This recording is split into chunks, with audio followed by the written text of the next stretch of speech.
thing that was this legislative session. When Senate Bill 24 was filed and a whole passel of other welfare deform bills, and yes, I said deform, not reform, we had to turn to them for help. And what does this thing do in other states? What's happened about this? And some of the research that she commented on earlier from Maine, showed us that when you do full family sanctions, that there's an increase in food pantry use, there's an increase in evictions or other kinds of housing instability. So that data helped us fight that. We were able to reduce some of the harm in the bill, make it not quite as punitive as it was. They were talking about limiting welfare to 24 months. We got it to stop at 45 months. We wanted it to stay at the 60 that it is. Heck, we really wanted it to go back to the old system, which is when you're poor and you can get help. But that ended in 1996, unfortunately. So we are really, really grateful to folks like David Sokolow and Liz Schott and LaDonna Pavetti, who were kind of on speed dial with me for a number of months there, where whatever statistic I needed, I'd email them early or late, and often within minutes.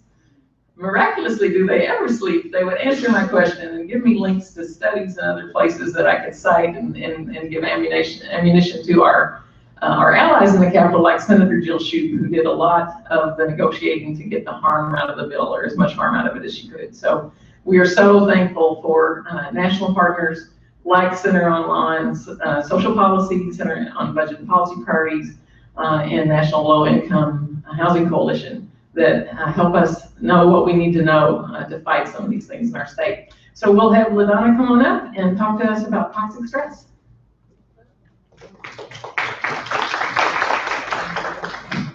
Thank you, Jeanette. So we do maintain a listserv for families that's specifically focused on TANF. So we try and keep people abreast of what's going on in TANF at the national level, and also what is going on around the country, particularly during the state sessions. We try and sort of gather information from people and keep people abreast, and it's a way to sort of connect with other colleagues in other states as well. So if anybody wants to be on that list, if you just let me know, send me an email. My email is pavetti@cbpp.org, or give me your card before you go, and we can add you to that list. So this is sort of a bit of a shift here from talking about poverty statistics to talk about toxic stress. So toxic stress is something that we're hearing more and more about. And the reason why we're hearing more and more about it is because we have made incredible advances in science that allow us to learn so much more about how brains develop. And toxic stress really has to do with brain development. So what I'm going to do here is talk about just what is toxic stress, talk about what contributes to it, and then also talk some about what are the things you can do to alleviate sort of the issues that come with it. So first of all, before I talk about toxic stress, I just want to talk about stress and the basics. So stress in general is basically a state of mental or emotional strain, something we all experience. Whoever sits with me with dinner will have to hear about my stressful time of getting here. It was one of those things where one thing just kept going wrong after the next. But not all kinds of stress are equal. So we can think of it in three categories: positive stress, tolerable stress, and toxic stress. So I would say my stress wasn't positive, but it was tolerable. I made it here, and it wasn't toxic. So positive stress is something that when something happens and we have a physiological response to it. So there's an elevated heart rate, but it's not causing ongoing pain or worry. So it's not sort of a long term. It's just that there's some emotional stress there, and there is a physical response to it. But again, it's not at that sort of ongoing level. So some examples might be starting a new job or the first day of school. How many started a new job and weren't nervous at all? I will, feel like I can relate to. So that's perfectly normal, and it can be positive stress can be motivating. It can help us meet deadlines and accomplish things. So stress in our lives is not always bad. Tolerable stress is harder to deal with, but it's still manageable. So if you sort of imagine a continuum, you go from having minimal amounts of stress to more tolerable stress. And some examples might be when you have a loved one who gets sick, or parents who get a divorce. All of those things, again, create stress, and it's more tolerable, but it's really difficult, and it goes on for longer periods of time. And what we know is the impact of tolerable stress is mitigated by having support of people around you. So again, there are lots of things that you can do when things are in highly stressful situations to mitigate that. And when you're in the situation where you have tolerable stress, there often are people around who can help mitigate that stress. And we often, all of us, I think, probably do that with our kids, of really trying to, intervene when things are too stressful to help and mitigate some of that. Toxic stress has really sort of two parts of it. One is it is chronic or frequent state of stress, so that you're never letting up. So it's not that, just a new job starts. It's like every day is like a new job starting. So there's this frequent stress. It's very high level. So things like abuse, neglect, economic hardship, other adverse childhood experiences, and this is something that is very much a part of sort of the toxic stress literature, is something you hear talked about as ACEs, and those are adverse childhood experiences.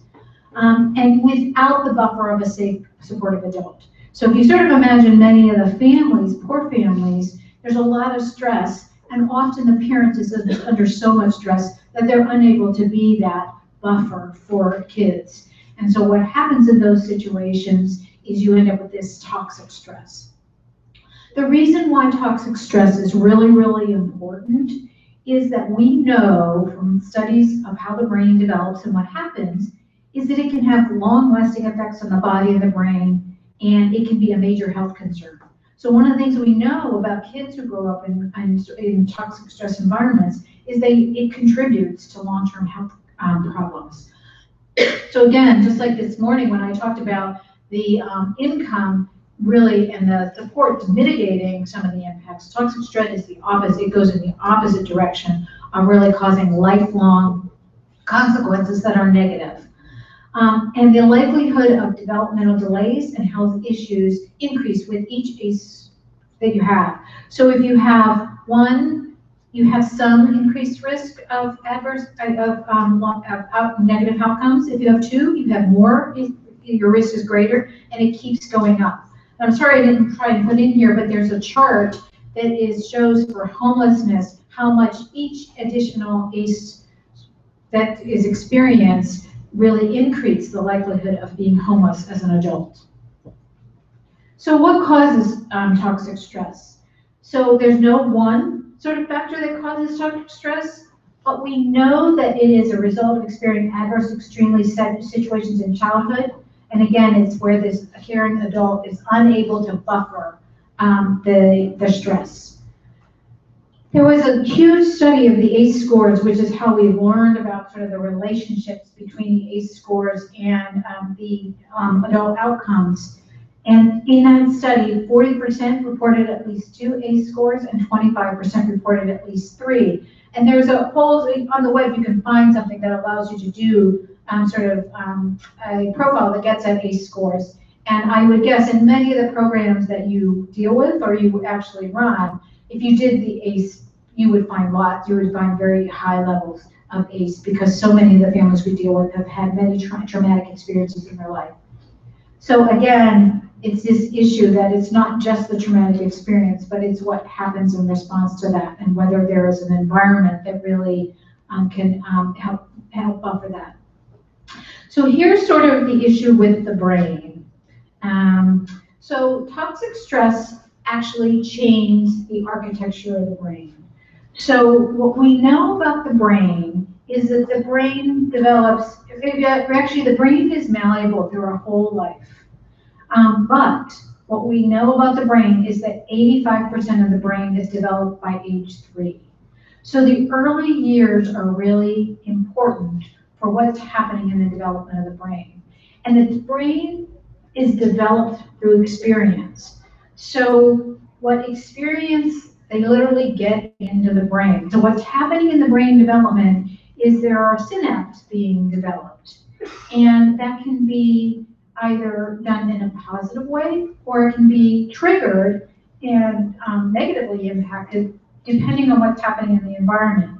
So kids who grow up who are in orphanages early on often have long-term impacts from that, because during those early years of their brain development, when there's a need for a lot of stimulation, that stimulation isn't happening, and it's really sort of impacting what's happening. And so what's happening is that when we have kids who are growing up in poverty in the early years of life, and there's a lot of the toxic stress going on, the reason why it's having these long-term impacts is because it is literally impacting the development of the brain. So what's important is that the brain, again, is what's happening is when you have, if you have portions of the brain that are responsible for fear and impulsivity, they grow stronger if you're under constant stress. So what's happening is the areas of the brain that are responsible for behavioral control, planning, reasoning, things that are really important for success in school and in work become weaker.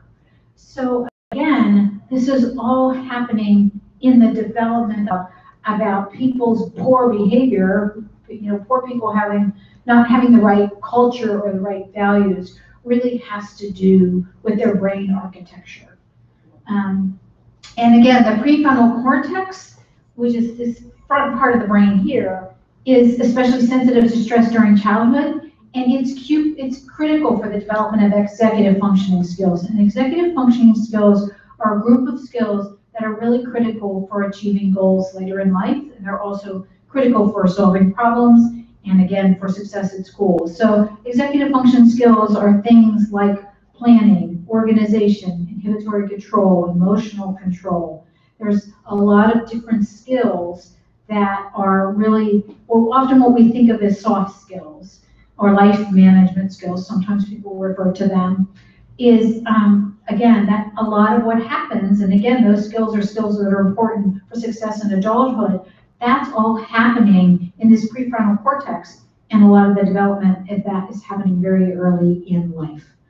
The other thing we know about toxic stress is it can lead to increased cortisol levels, which can actually reduce children's ability to cope with stress as they grow older. So you can see that what's happening in the brain is having impacts on lots of different aspects of children's lives as they grow up.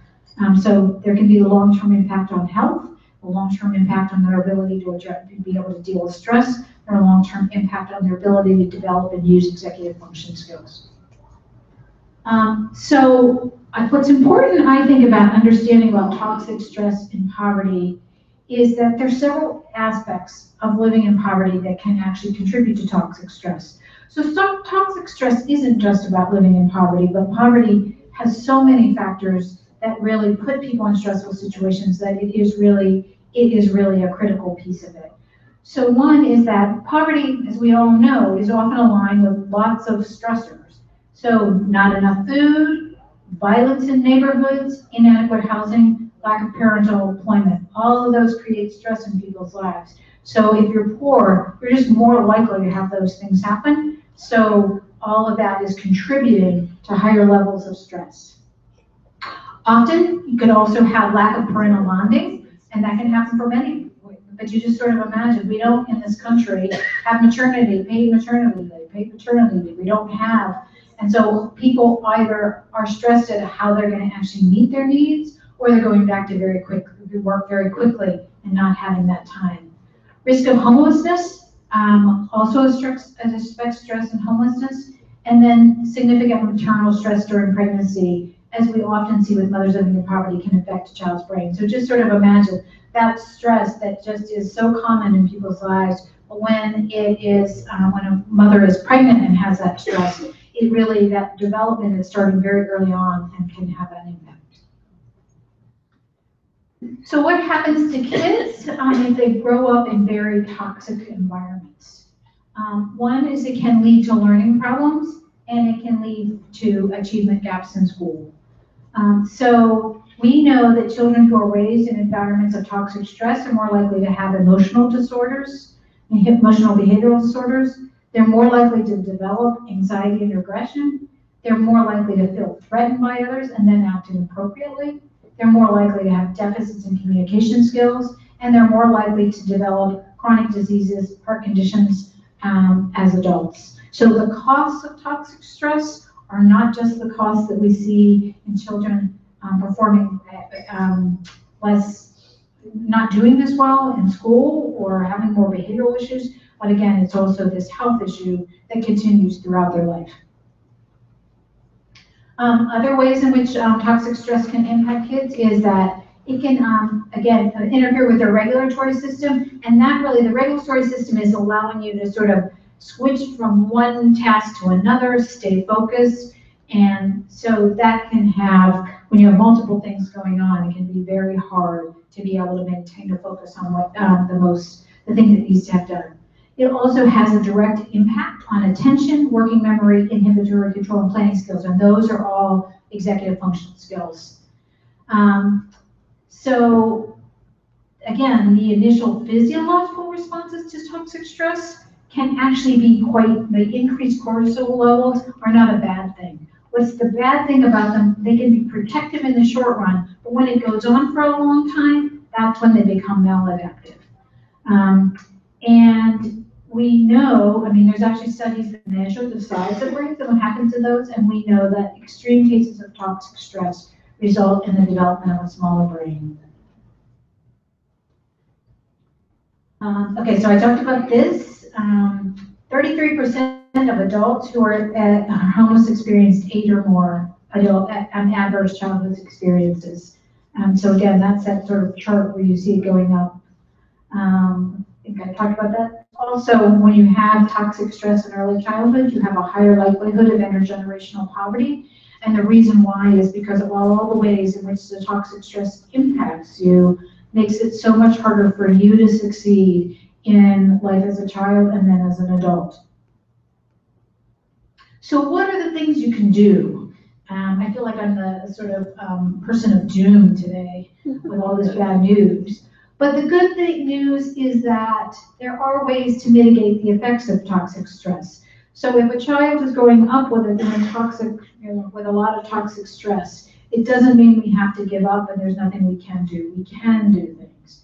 So some early childhood stresses you can do is that early intervention and early education programs are likely to improve the foundations of both mental and physical health. So getting kids into early childhood programs that are supportive environments, caring environments, can actually really try and mitigate some of the impacts of toxic stress. So high quality childcare can both help parents as well as kids. Programs that combine home visits, mental health services, and parent education have proven effective. Several states, for example, Children in the Child First program in Connecticut have significant reductions in language programs and aggressive behaviors, and the mothers also show less depression. So every state gets money to do early childhood and home visiting programs. So those are places that you can really sort of focus to say, are we maximizing what we're doing with those? Are we ensuring that we're doing effective programs? And increasing physical activity can also alleviate stress in children. So again, those are things that we know can make a difference. The other thing that can make a difference is using a trauma-informed care as kids grow up and work with adults who have experienced lots of trauma in their lives. So what that means is that trauma-informed care emphasizes safety, choice, control, and empowerment. What's interesting is that we will see sometimes this is one of my pet peeves, in TANF programs, often what happens is when a parent comes in to get assistance, they're required to participate in a work program, and the agency often does an assessment where they ask everything possible about a person's life, and then they do nothing with it. But from a trauma-informed care perspective, you don't want to ask questions about past trauma when you don't have a relationship with somebody, because it's just bringing up the trauma, and it really often will re-traumatize somebody.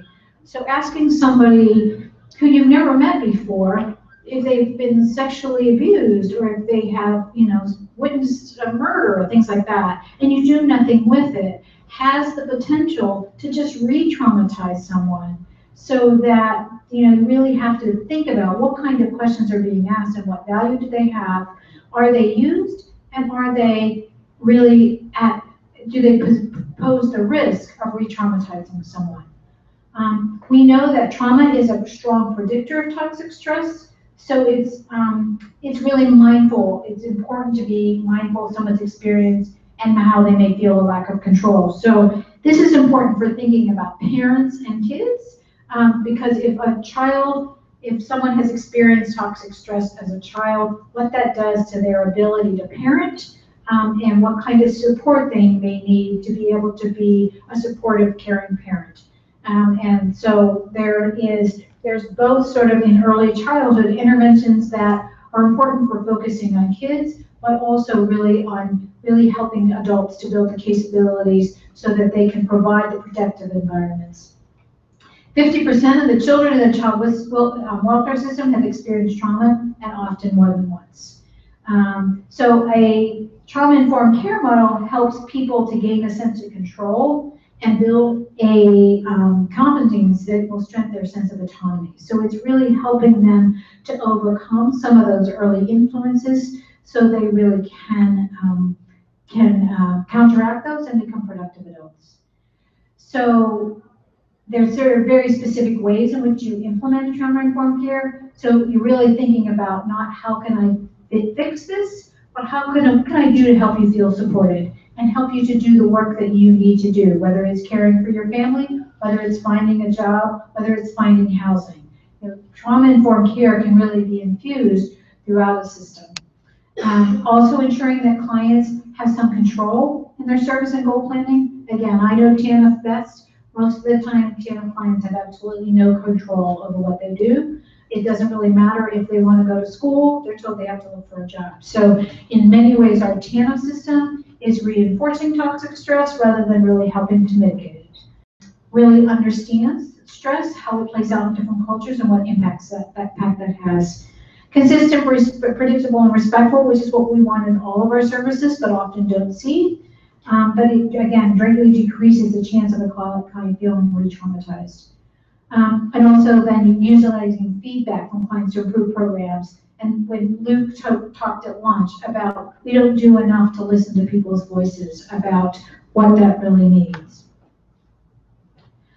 I talked this morning about the importance of the role of the safety net, but the safety net has a really, really important role to play in reducing the likelihood of toxic stress.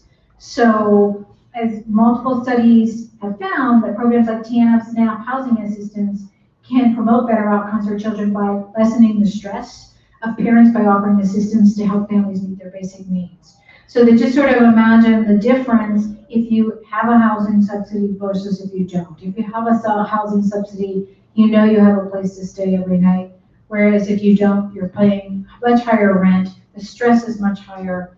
That's not to say that often there are situations where when people are in subsidized housing of some sort or assisted housing, they're in neighborhoods that are not safe, and you have the other aspect of toxic stress, which is the violence.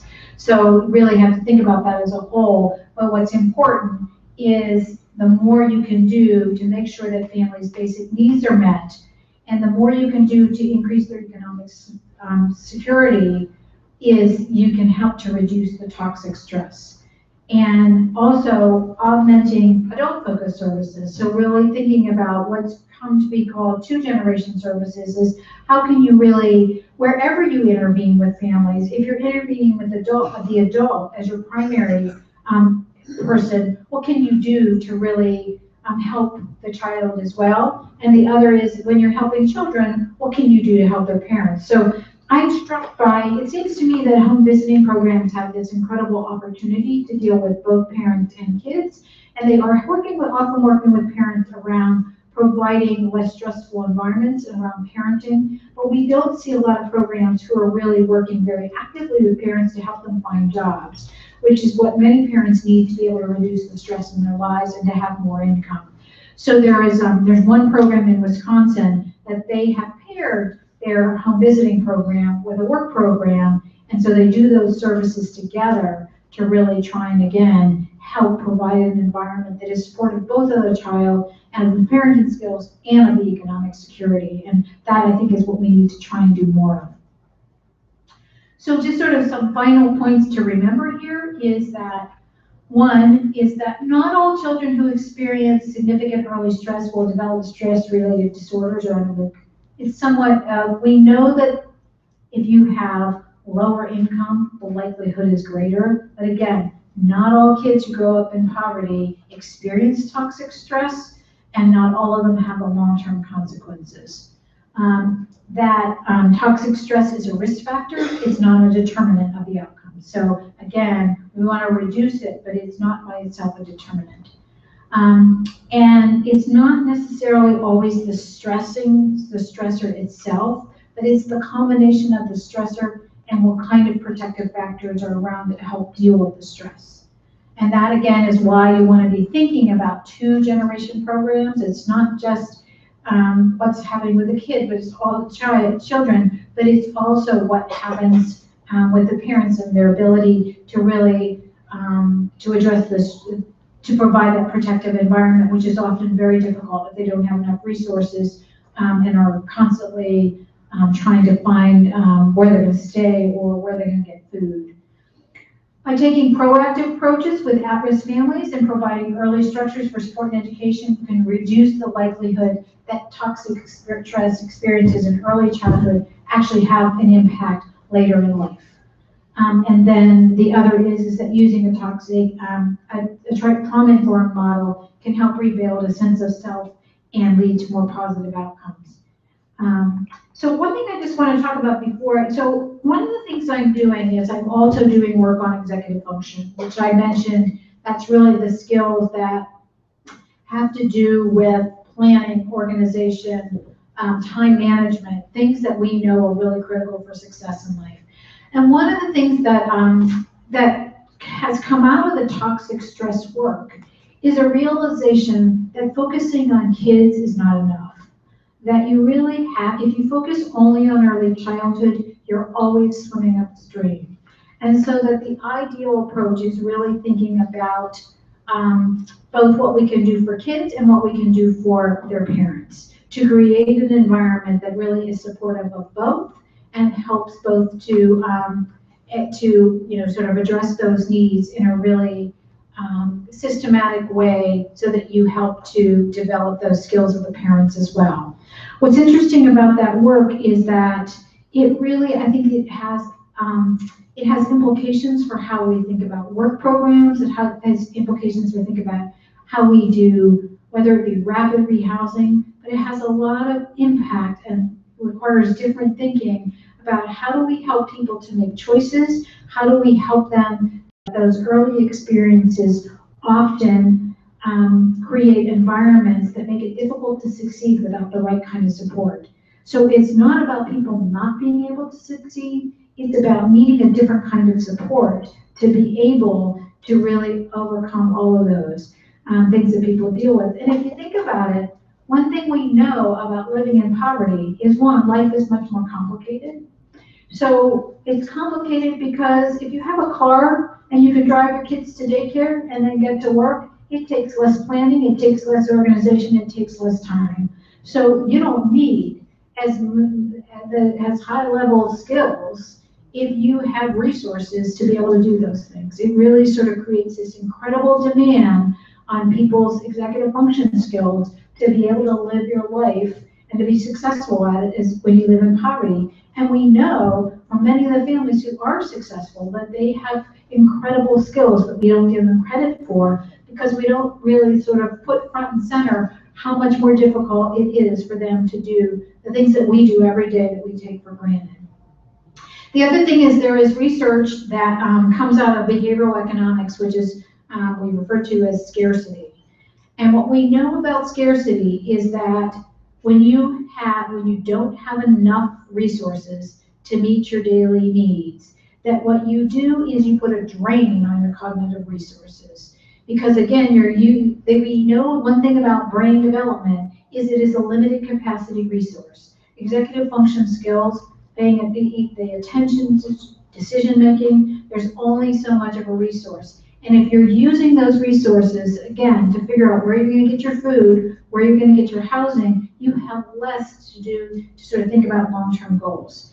So one of the things that's important, again, and that's why public benefit programs can help to mitigate some of that, is you want to reduce scarcity to the extent that you can. But we also have to recognize that when they are living in this scarce environment, it creates a particular way in which people act that is not sort of necessarily about about the skills that they have or don't have, but it's about what's impinging on their ability to access the skills they have because of what that scarcity is doing. So there's a lot of things I think, that's important that is really, we often, and we're in an unfortunate position now where we have a lot of blaming people in poverty, but the reality is that it is poverty that is creating conditions that make life so much more difficult and so much harder for people to move out of poverty.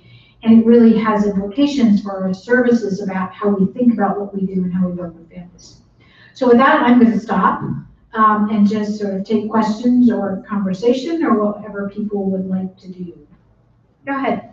Yes, I just wanted to make, I guess, kind of a comment, maybe ask a question. I'm a student from Upsall, and when I often hear about poverty and oppression and go through my various classes, one thing that pops out is I see a trend like we'll be looking at maladaptive behaviors that are created and exhibited by people in poverty and oppressed.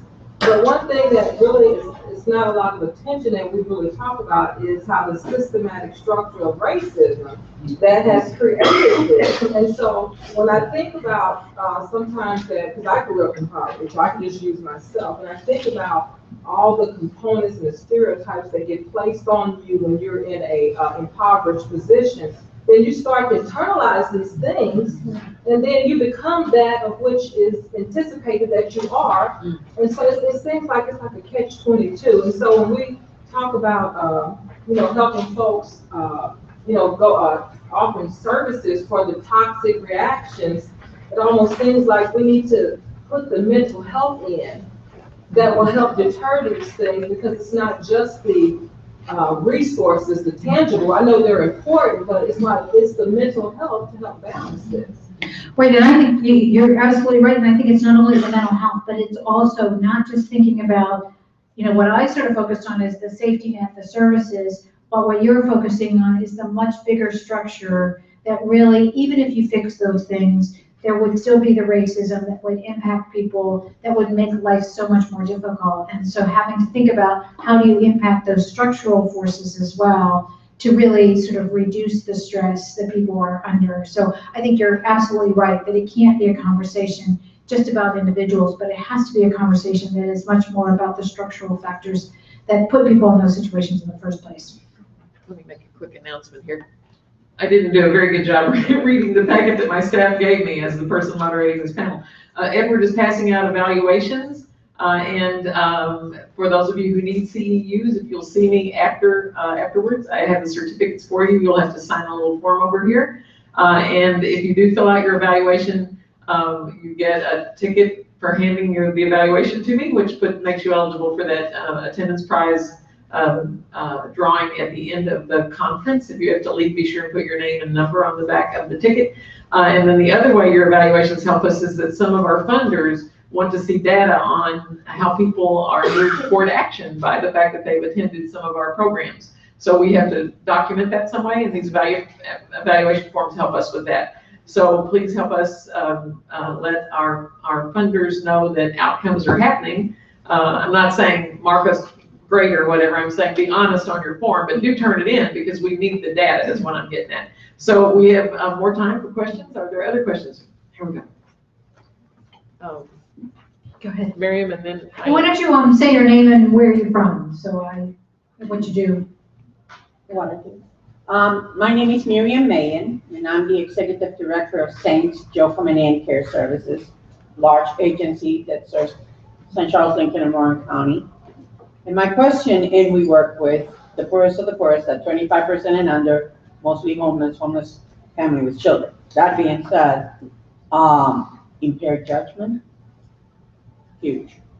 And so what we're finding, and we've been doing this for 35 years, So progressively, that lack of coping mechanism, lack of ability to plan, lack of ability to be really trained is becoming greater and greater. So that has become an issue in poverty, and that's number one that I would like for you to kind of nationwide. And also part of what we do is in the rural communities. That's number one. And number two is to the spectrum. I know that children that suffer from attachment disorders, it does not necessarily mean poverty, but we're seeing an increase on that.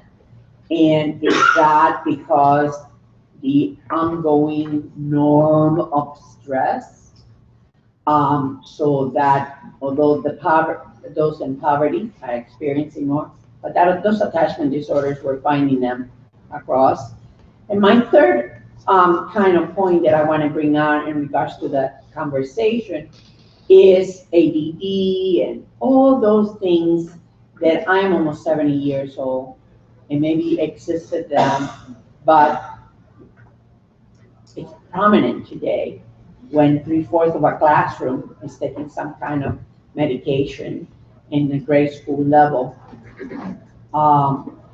That has a lot to do with the culture. It's the stress in this culture bringing a generation that is unable to cope. So, those are really good questions, and I'm not going to be able to answer all of them. But one thing I will say is that, one thing we know, in the presentation that Luke gave, and he talked about sort of this increase in people with zero incomes or very low incomes. And, we have a whole generation of kids who have grown up on this new channel system.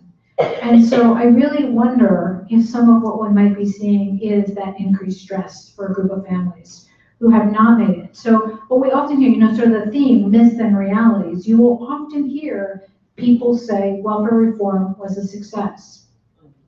And the reason why, there are a number of reasons why people say that. One reason why people say that is if I have a slide, but it's not in this presentation, so I'm not gonna be able to bring it up, but if you look at the data and you look at what happened between 1996 and 2000, so 1996 was when welfare reform passed, 2000 is, so it's 4 years later. You see this big increase in employment among single moms, never married moms with a high school education or less, which is the group of families who are most like TANF recipients and most likely to be on TANF.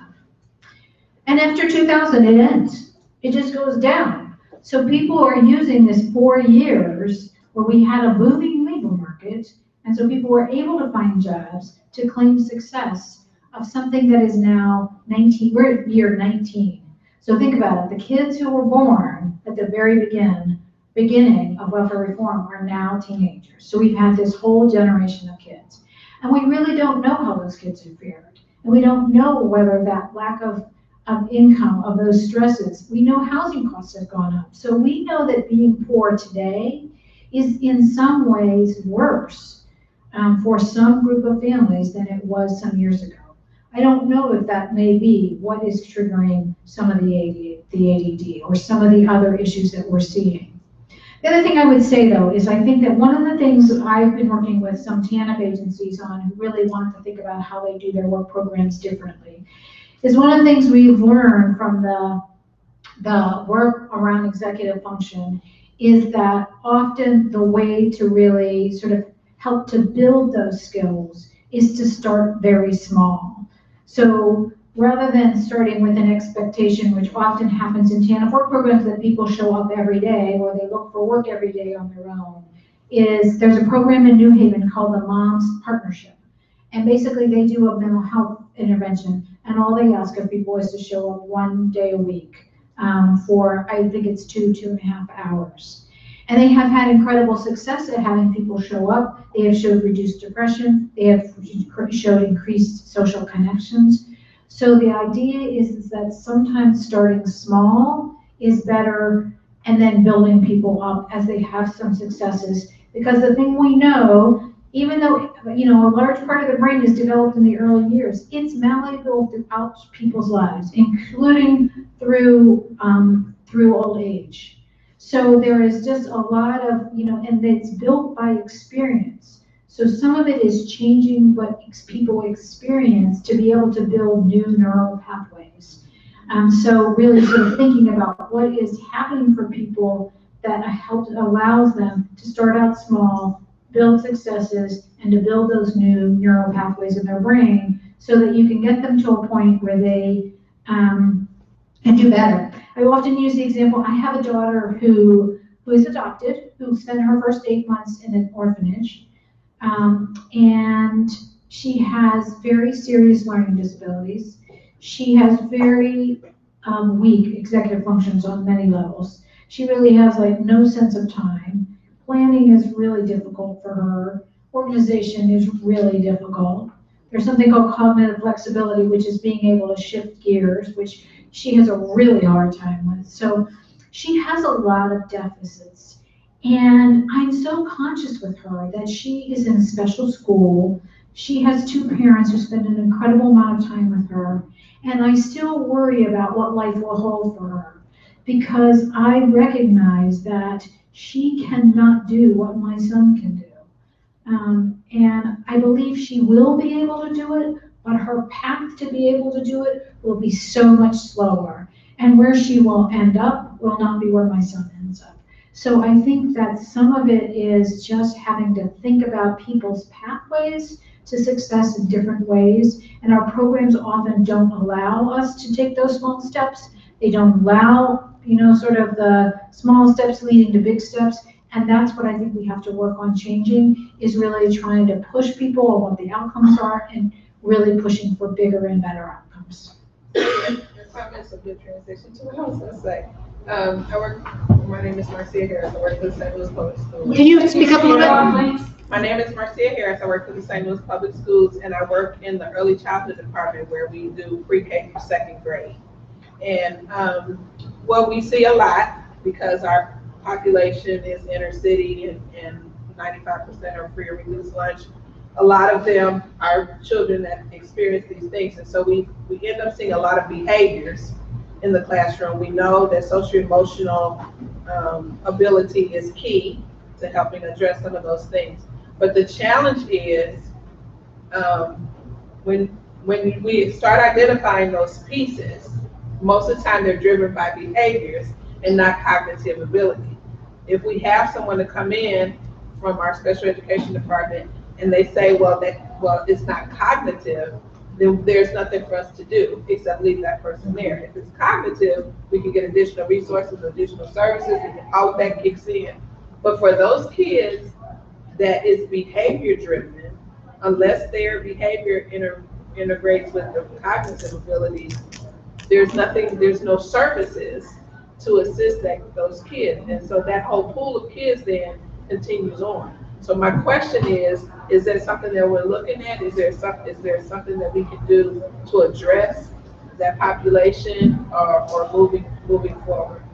I think one of the things, I actually have a consultant who I've been working with. His name is Dick Ware, and he has written a series of books called Smart But Scattered. And so he has some things that you can either do in the classroom, in the home, to really try and help build those skills. And I think that one thing I'm, again, conscious of with my daughter is that I went exactly, what you just described is exactly what I went through with my daughter. My daughter taught herself to read at age 3. And so she, in those first years of school, sort of was far ahead of everybody else. I, as a parent, could see that there were issues because she could not add 2 + 2. And I was like, there is something wrong. There's something going on when you have somebody who is this fabulous reader but can't do math. There's just this huge discrepancy. But she did not meet any of the criteria. So I sat in this meeting and everybody went around the room and said, she doesn't meet this diagnosis, she doesn't meet this diagnosis, she doesn't meet this diagnosis. She was sinking, and she was, when I, as a parent, realized I had to do something different, was she threw her coat off and said, I'm stupid, school's stupid, and I'm not going, and burst into tears. And I thought, what are we doing to her self-esteem and her ability to move forward?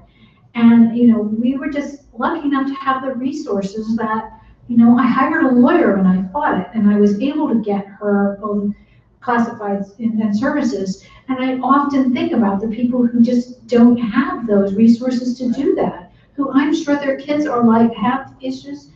There are lots of kids out there who have issues like my daughter who aren't getting services because there's subtle things that people don't pick up, and they don't have the resources to fight. So I think that it's an unfortunate situation, but of having to figure out how do you find, again, even as a provider, the small things you can do to begin to have a different conversation about not blaming kids, about not blaming their parents, but about saying we have to do things differently. Our job is to do everything we can to have people come out the best they can be and to get them as close to success as we can, and not sort of allowing all of the bad rules that we have to live with really sort of squelch everything that we think is the right thing to do.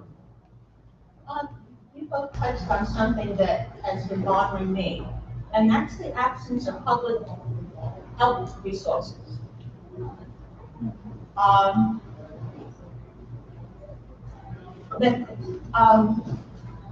You have in many cities that have developed gender-related programs, community-based programs that have been successful, reducing crime. Other communities in Lanami were occupied, and people are not given the resources within their own communities to use the resources they have to solve their own problems. And it goes back to being an absence of mental health resources. I get asked about how do you go about advocating for that. I mean, NAMI does a great job in illness spaces, but not on a community basis. Right, and I'm assuming Missouri is not a Medicaid expansion state. Yeah, I didn't check that before I left, but I sort of thought my assumption was probably correct, because states that have expanded Medicaid do have some expanded resources. Okay. And there are some additional opportunities for parents that weren't there before. So that may be one thing that needs to be on the agenda, is how can you continue that fight? And I think some of it, one thing I think that I think we need to try and do more of, and that some of you may want to take on as well, is the Center for the Developing Child at Harvard University has great resources on toxic stress. Is really trying to figure out how do you make an economic case that for what you don't do in early childhood and for families with kids when they're little has incredible costs down the road, and so that you make a cost argument. That's hard to sell sometimes, but I think is sometimes the way they get people's attention. It's sort of what's happening in criminal justice, is that part of why there is more of a conversation about changes in criminal justice is because people recognize it is a resource issue and that it has the potential to save money and to allow resources for other things. Yeah, I think, don't you think that the policies and the agenda-based things as far as a disappropriation of resources is a deliberate act? I mean, this is something done, I think, on purpose. I mean, I think it's all a plan. And for some reason, to keep people down, to disproportionate the level of people who have and have not. I mean, because when you think that being a group of educated people in the United States where the government is supposed to be so social service oriented in a way in some states and not in others, that certain areas that it's a plan to keep people down? I would hope not. But I think that,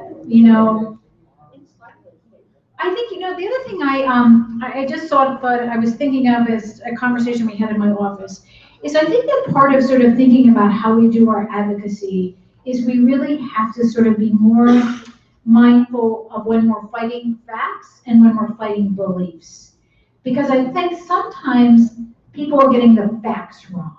And you can fight facts with facts, and you don't always win even then. But I think what's harder to fight sometimes are the beliefs. And I think we are in an environment right now where we are in an environment where beliefs are driving what is going on. And the beliefs are, I think, driven by a belief that everybody, if they just try hard enough, can get somewhere. So if you think about what work requirements in TANF do, there is an assumption, one, that people, without sort of someone banging them with a stick or taking them and making them really miserable, that they are not going to look for work and don't want to work. And I think that we really know that's not reality, right? We know that people desperately try to find work and they either, there aren't enough jobs or they don't have the skills that the job needs.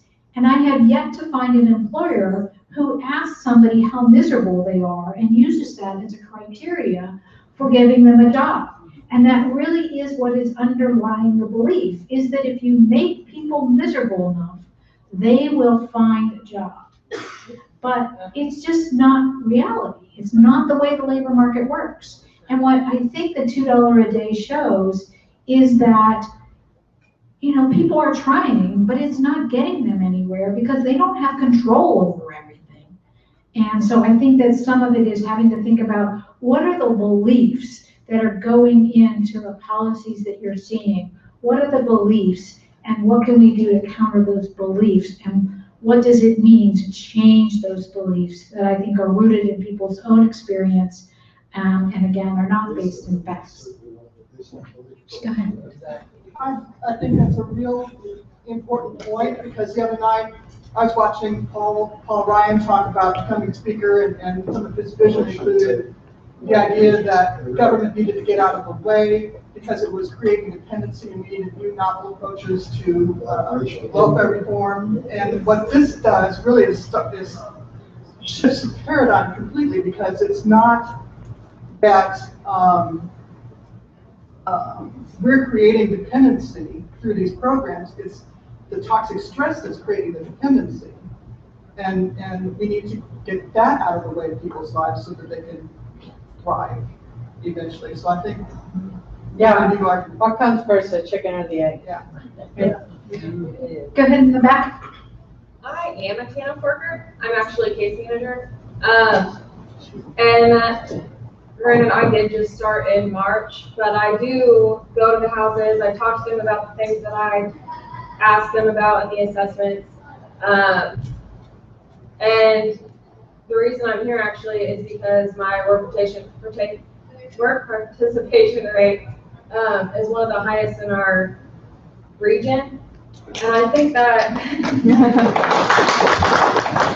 a lot of that is because I honestly asked them, I'm like, what's up? What do you think is keeping you from really getting a job?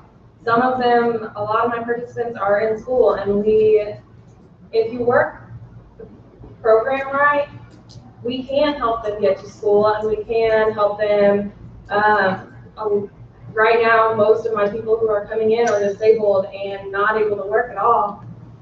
Granted, sometimes my manager doesn't like it, but because it counts against our participation rate. But a lot of those people I'm still helping, and I'm helping to try to help them get their disability and other resources they need. But I think that's why my participation rate is high. It's just a matter of you've got to actually pay attention and and my caseload, it may be because my caseload is kind of small. I live in a small area. My county is very small.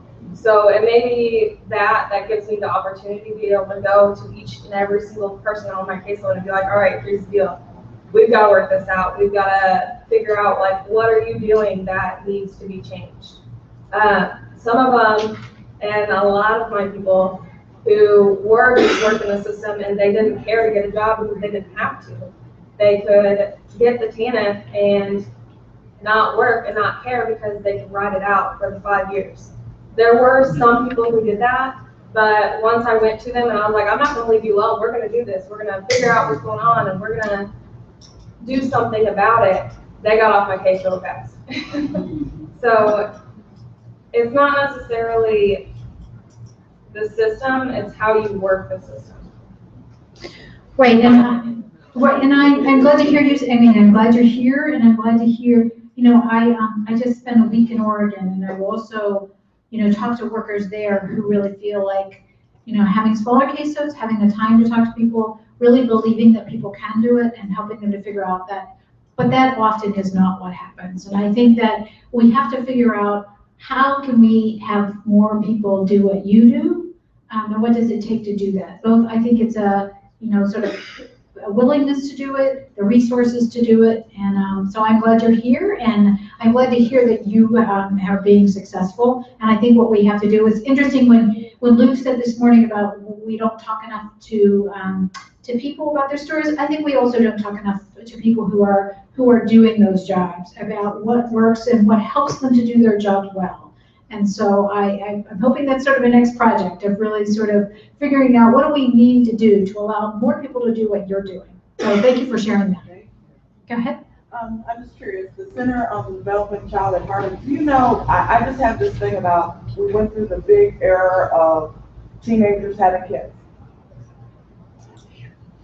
You've got a group of kids who's had kids. What have they been taught? What have they not been taught? And what have they passed on to their kids? So then we have this big gap of individuals that are not prepared. They're, you know, we're talking about these kids don't know how to plan. They don't know how to function, how to write a check. They don't know how to balance anything in their life. So is there any kind of research showing what has happened to these parents and even the children? You know, I mean, I would guess there is, but I do not know. That's not an area that I do work in, but I will sort of check and see if I can find something. There's an organization called CLASP, C-L-A-S-P, does a lot with prenatal parents and that whole area. And it's mostly focused on women in law. Yeah, it's clasp.org. Go ahead. I had a question. The period that you mentioned about the statistics of saying that welfare reform was a success because of that period of 1996 through 2004. 2000. I haven't looked into that data, but it seems to me it's just a matter of moving people into unlivable wage jobs. So does that data, when it measures success? Yeah. So, because I know for a fact when a lot of jobs are low wage service industry jobs, and the big. If you hear sort of the, somebody mentioned, you know, listening to Paul Ryan, and often they use the language of creating opportunity and moving people out of poverty.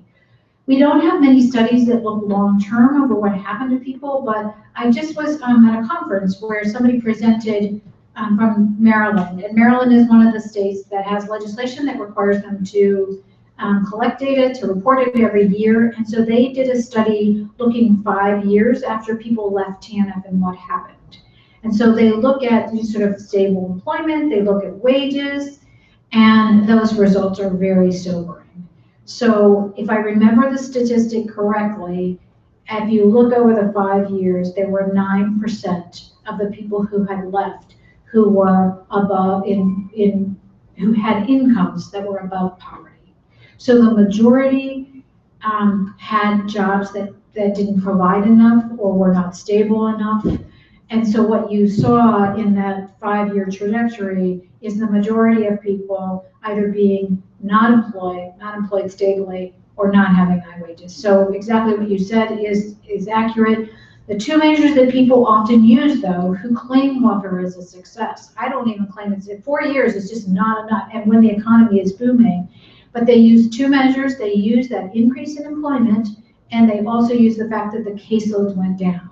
So what they're ignoring in that is that the increase in employment was very short-lived.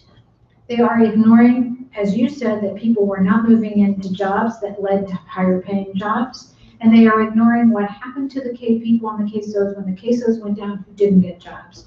So there is a piece of it, they're using very selective information to claim it was a success. And the reason why they're really claiming it as a success is because there is an interest in expanding what happened in TANF to other programs. And so if you sort of imagine from Luke this morning, where the important role that SNAP plays in actually helping people to not be so poor, if you did to SNAP what you did to TANF, you have to sort of say, what would life be like for that group of families for whom SNAP was such an important resource, and their lives would be that much worse. Go ahead, Corey. My name's Rachel. So with toxic stress, I feel like it kind of gets pushed to the back burner on a lot of issues. I mean, we have so many other things coming up. I'm more of a practical person. So practically speaking, what can we do besides educating people example, look, this is an issue to our friends and family. At the macro level, what can we kind of attempt to do with maybe policy or advocacy? What is there? So I was talking to someone before the break about sort of thinking about collecting data and sort of thing. I think one thing you need to think about as you move into your changes that will reduce TNF, make TNF harder for people to get, is really thinking about what happens to families with very young kids. CLASP that you mentioned has a new report called TNF in the First Year of Life. So I really would suggest looking at that report and thinking about whether there are things that you can do that really focus on those early years. The reason why they did that report and focused on that is that states have the ability to exempt people from work requirements during that first year. So it's an opportunity to do things differently with families. So I think that's one thing, is thinking about the opportunities there. The other is, I think, really taking a hard look at how Missouri is using its resources for home visiting, and seeing whether there are ways to use those more effectively, and particularly in building partnerships between agencies like TANF and home visiting, between housing assistance and home visiting, so that those resources become much more comprehensive in the way they're used. Those programs often stand by themselves.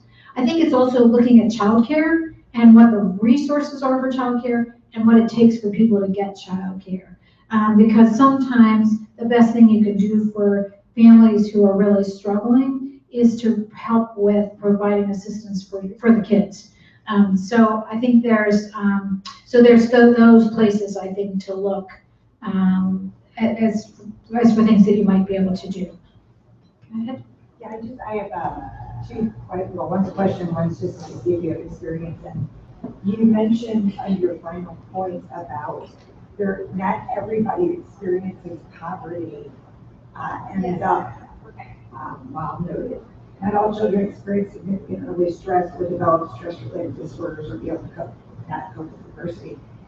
Is there a stark thing that shows why one does and one doesn't? That's one question. And the other thing is for people who do overcome poverty, and have you ever noticed an experience of like survivor's guilt kind of what? thing? Survivor's guilt. Yeah. And does that run in a familial pattern, like, you made it out of poverty, but it's really hard to detach yourself because maybe people that you know have not made it out of that as well. On your last question, one of the things I think we don't do enough of, is we don't do studies on people who are successful. So we don't know a lot about what it had for people who have escaped poverty, who have sort of managed to move out of poverty. What really happened? Was it a particular experience? Was it a caseworker, like the woman who spoke, who really took the time to listen and to provide the help that somebody needed to be able to move them to a better place? So was it people? Was it, was it their own sort of drive that they had? I think we don't know. So I think that's a really good question. Or I don't know studies that have looked at that. Maybe there's some out there. But the other thing is on the, I don't know that we know either, what makes the difference between kids who experience toxic stress and do okay versus those who don't. Except the one thing we do know is the more ACEs, the more adverse childhood experiences they have, the less likely you are to do well and to be able to escape, sort of bad things happening. So one is sort of the buildup that really does matter. But other than that, one thing we have new research that shows that kids who move, families who move when their kids are young to areas where they have less poverty are more likely to do well. So we do know some things that really you can intervene. So helping families, who have housing subsidies to be able to access housing in less poor neighborhoods, particularly if they have young kids, is a way to sort of help mitigate some of those issues. So back here, it's been. Oh, I'm sorry, I'm here too. I was just gonna say, so I received TANF from Illinois and Indiana in the 70s. And during that time, I thought the process worked really well because it was designed to help you up. You did a budget. Your cash alignment was based on your bills, and your food alignment was, so there was a cap that you could reach, and depending on where your bills were, your rent versus your food, they would adjust it. So if my bills were more than my food, where I needed food, then I'd get more cash than I get, but it could only equal to a certain amount. It was also tied to a program called WIN, which was a women's incentive training program. So that you got work release training to help you learn how to get into a job. The budgeting piece helped you learn how to budget so that you can set your own budget. And I think when they moved that piece away, it deflated the program, because those kind of strategies are actually strategies that help you move out. And when you don't have to, when I'm learning how to budget my money, and then I'm not afraid that if I make more money, you're going to take away what I'm using, is going to penalize me, then it's a win-win situation for everyone. Thank you for sharing. Just an area that we've had some success in our community is particularly with the visitations over the last 10 years through our United Way and the efforts of our Chamber of Commerce and some of our major employers. We now have an endowment fund that partially funds that. And part of the funding comes straight from the United Way, the other funding comes from the endowment fund.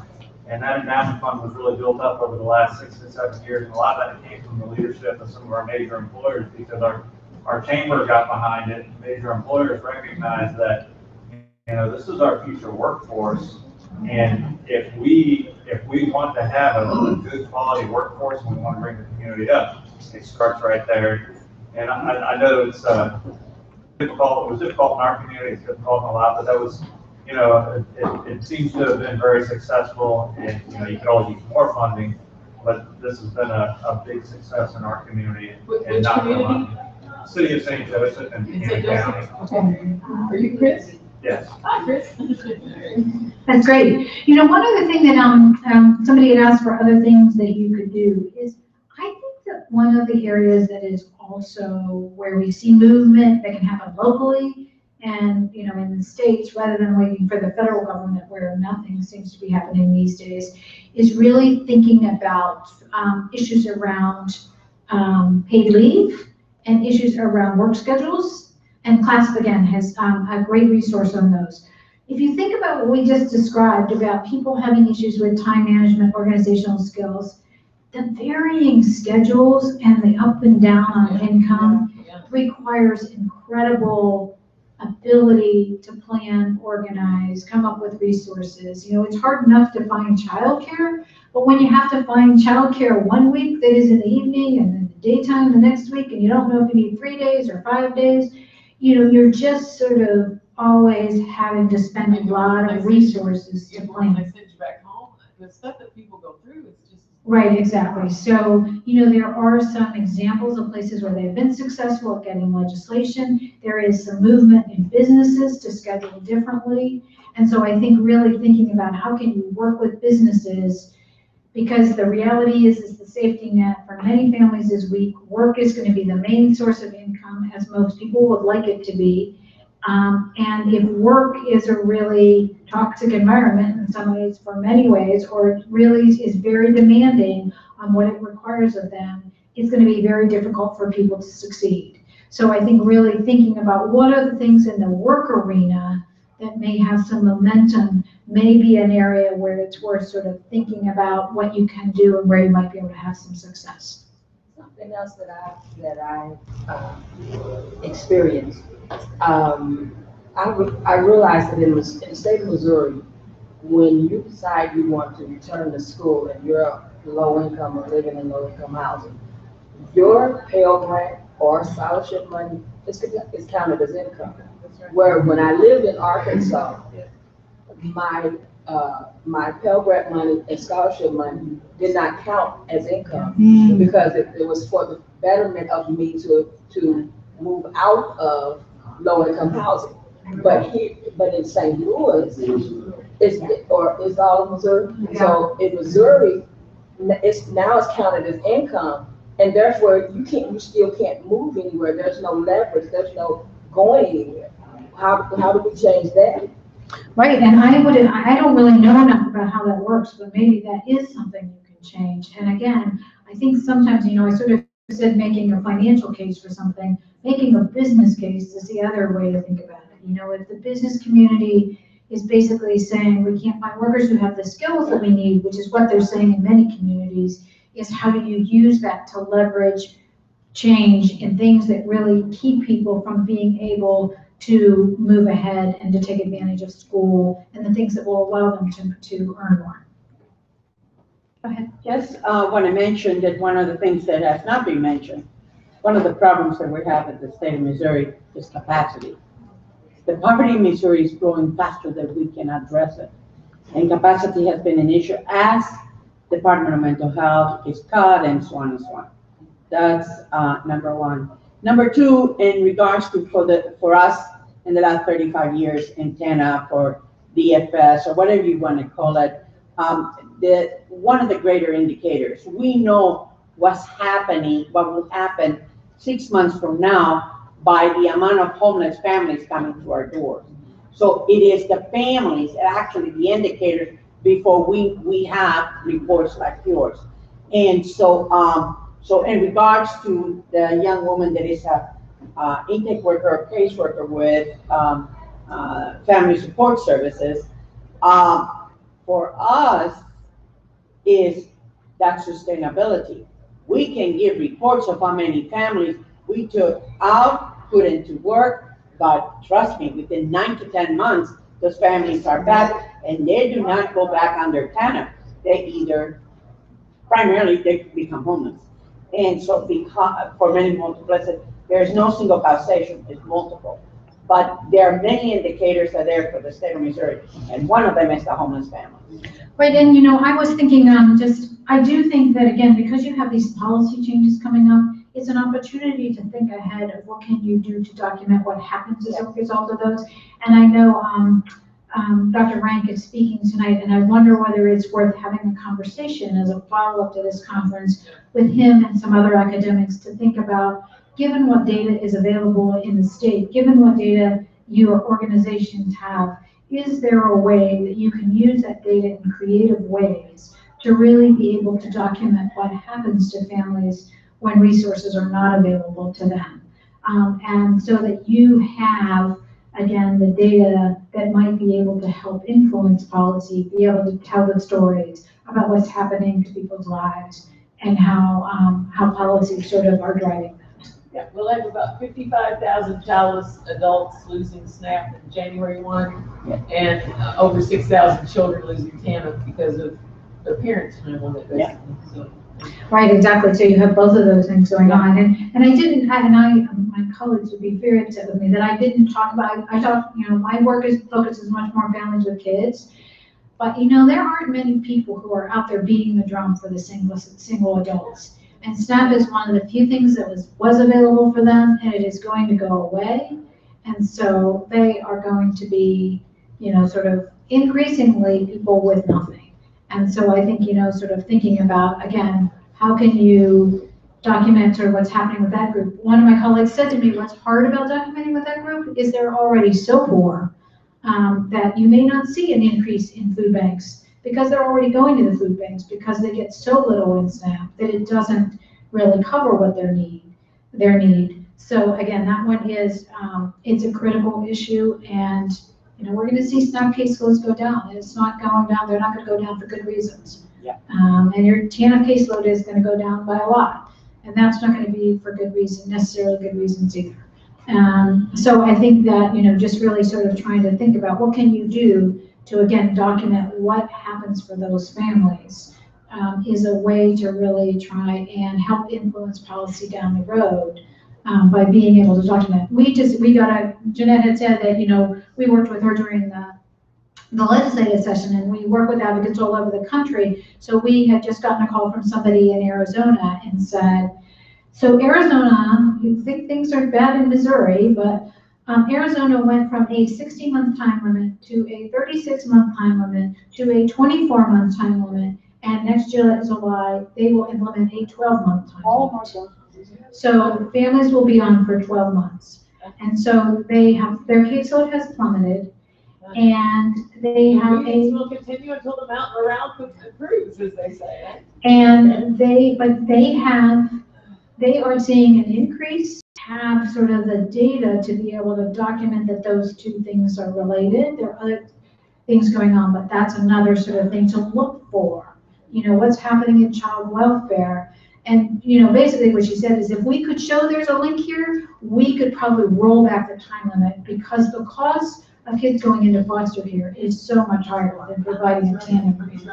And so, you know, there's all those kinds of things of thinking about what happens to homelessness, what happens to child welfare, do people get jobs? And, you know, being able to document, do they get jobs or not? What happens when they reach the time limits? What happens when they're sanctioned?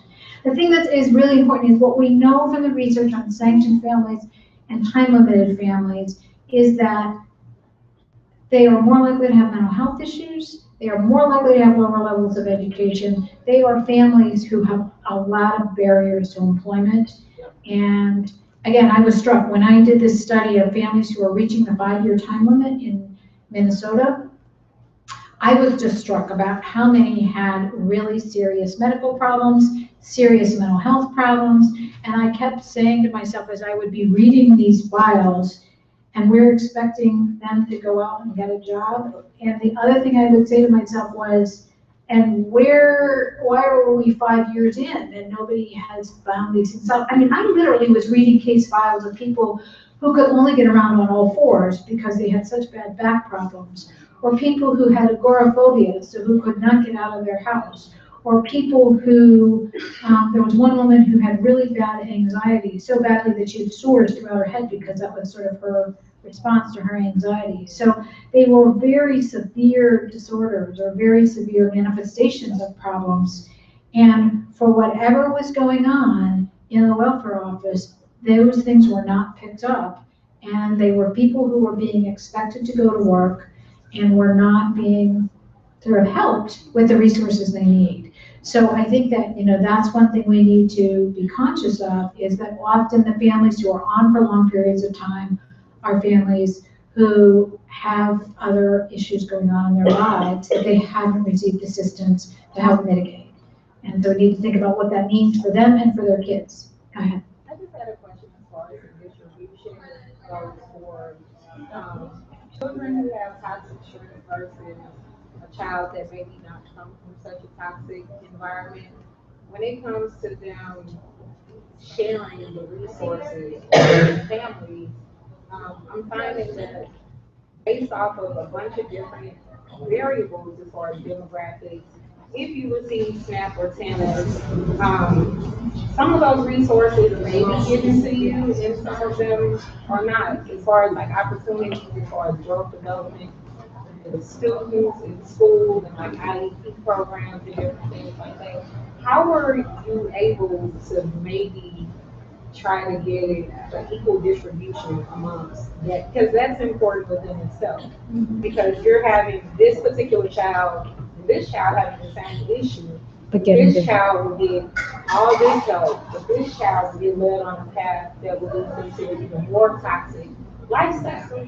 So that's what I'm saying. You see what I'm saying? So it's kind of like, where do we get it? It's almost like you can't change people's mind or position, but it's a huge gap as far as how we're getting the information out to the families or the children, or even how do we do it? I'm just questioning, like, how do we even start? Because that's the kind of the foundation for what's shaping the toxic stress. We want to alleviate it, but we have to start somewhere, and this is kind of the start. I have to say I don't have an answer for that because I think there are a number of dimensions there. One is there is a resource question. Are there enough resources to go around?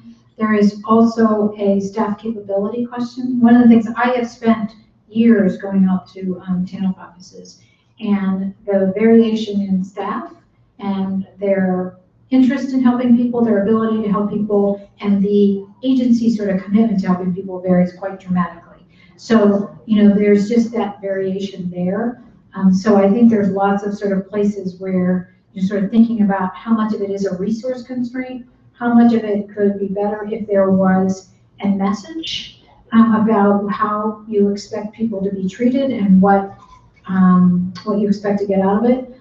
I also think there is a lot to be gained by doing a better job of measuring outcomes so that we know what we're achieving. And it's one of my pet peeves in TANF is that we do measure the work participation rate. That's what states are held accountable for.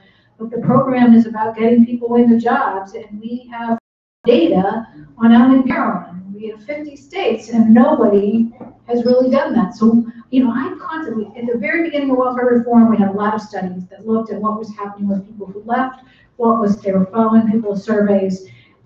But welfare reform happened almost 20 years ago. So those studies, we're in a different labor market. There's just a lot different going on, and we don't have the data. So I think just sort of trying to increase the bar around collecting data so that you're holding government agencies, private agencies, whoever's providing services accountable for what they're doing. And you use it as a starting point to say, here's where we are, here's where we want to go, let's think about what we want to do to do better. And so I think that, I do believe that using data more and data around outcomes could really help to change the conversation about getting to a better place. I think we have time for one last question. Oh, actually, go ahead. No, you're good.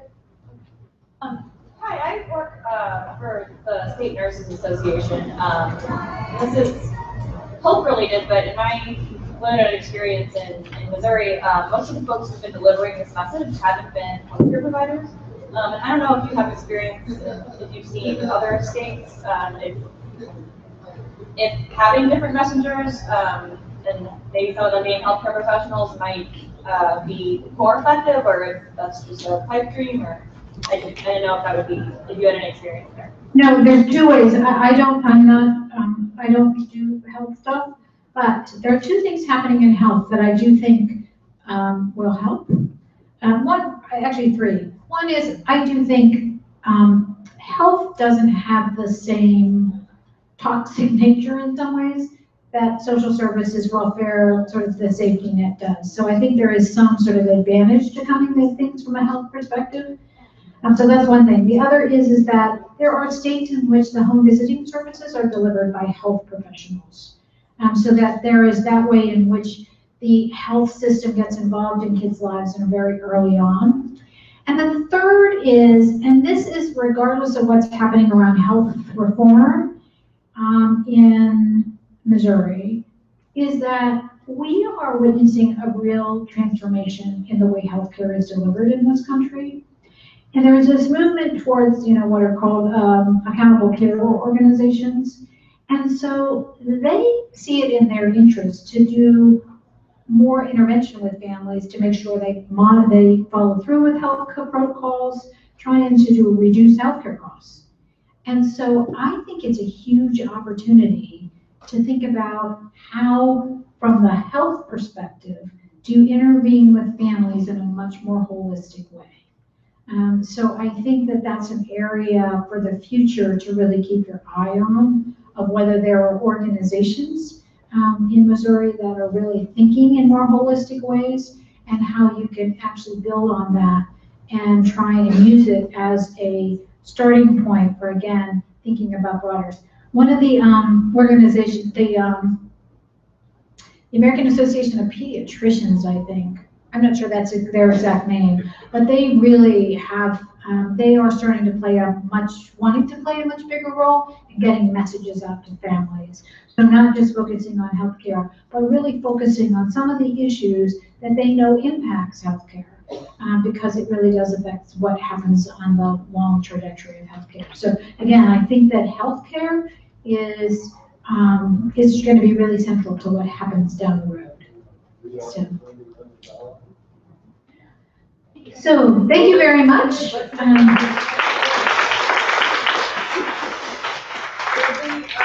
forget to turn in your evaluations and get your tickets from me for doing that. that, if you need CEUs, come sign the sheet, get your CEU certificate. After a 15-minute break, this